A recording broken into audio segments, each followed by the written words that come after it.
Sanya, eto, siyempre kukulitin ka. Meron na bang iba si Jack? Meron na, may nararamdaman ka na bang may pinalit na siya kay Barbie? Nag-move on na ba siya? I think nung nagkita rin kasi kami nung Denim and Diamonds, wala akong napifeel sa kanya na meron siya. Ang kuya mo? Yes. Oh. So, feeling ko nandun siya sa moment na ini-enjoy pa niya yung pagiging single dun. Kasi syempre, 7 So, moving years on pala. yata sila ni Barbie. And, totoo naman yun, na hindi siya believe na magkaroon ka ng karelasyon 7 Yes. years. And, yun nga din, kung saan naman sila pareho happy.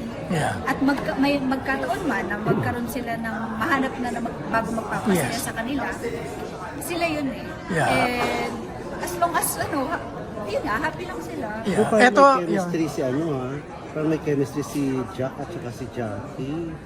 Gonzaga. Oo nga. Nag-i-enjoy ka ba sa kanila? Oo, na parang marami nagko-comment, may mga collab sila. 3 months na 3 months. Oo, di ba? Nakakatawa naman kasi syempre parang minsan kasi may mga hindi ko lang magaganda nangyari. May maganda pa rin. So kung ito man, nagkiklik sila, pero trabaho naman, at ayun, masaya sila.